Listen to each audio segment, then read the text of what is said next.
Our next guest lived in America for more than a decade. His sister and her family were attacked in their home near the Gaza border October 7th.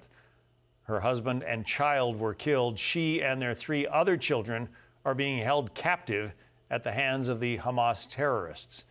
Let's now bring in Omri Almog.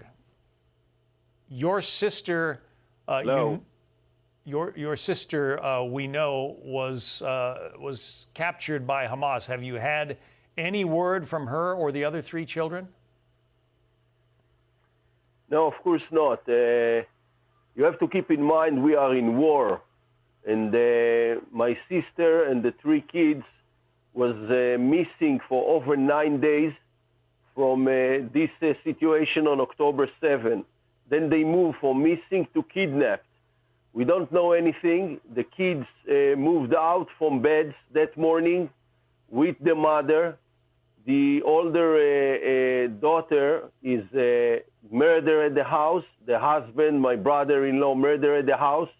And this cruel organization, torture organization, leave a mess in Kfar Aza. And from that point till now, we don't have any idea where are they, how they feel, if they eat, if they got medicine or anything like that. So the IDF has Gaza City surrounded. It is believed that it's going to take a month or more for this military action to wrap up. Do you think, do you think that they are going to be able to find the hostages and bring them home alive? I believe there's no way else. I have to trust the army. I have to trust the people of Israel. And in another way, we have to go out to the world and tell them this story and make the world understand we cannot live with this organization. This organization doesn't have the right to be on the same planet we do. This organization just want to kill in a cruel, old, bad idea. They don't think like us. They don't live like us. They're running behind the people in Gaza. We find out, I've been in Kfar Aza this morning for a shooting and going around shooting a movie for outside of Israel. And I've been there, and you look around and you see the mess they left, the ashes, the cruel, the blood everywhere. And you have to understand this situation is finished.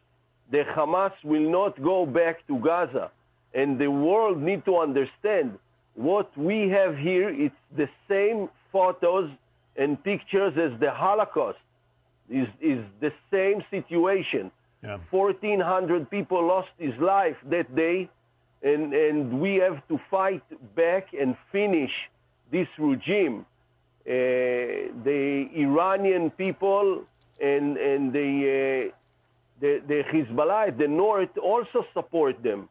The Hamas sitting in Beirut, and they got orders from there. Well, so this situation, right now, we have my family, my parents, and my brother-in-law parents, they all live in Kfar Aza. We have to trust Israel. They owe us, and they need to bring all the hostages back home. There are 32 kids there. When you see the protests that are going on all over the world, you know, people protesting for the Palestinians and calling Israel cruel, how do you respond to that? My response to that is you have to understand the Muslims is a large community everywhere. The Jewish is not large as the Muslims. Now, these people that coming out of the college in USA, they don't know the real story. They just think they know.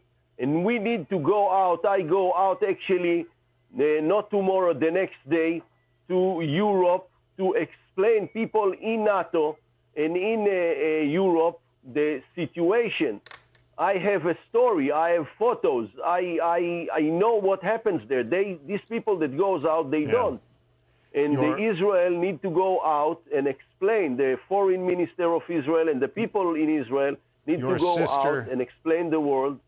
Your sister and 3 children still captive by Hamas, your brother-in-law and their daughter murdered. Omri Almog, it's a terrible story. Thank you for sharing your thoughts.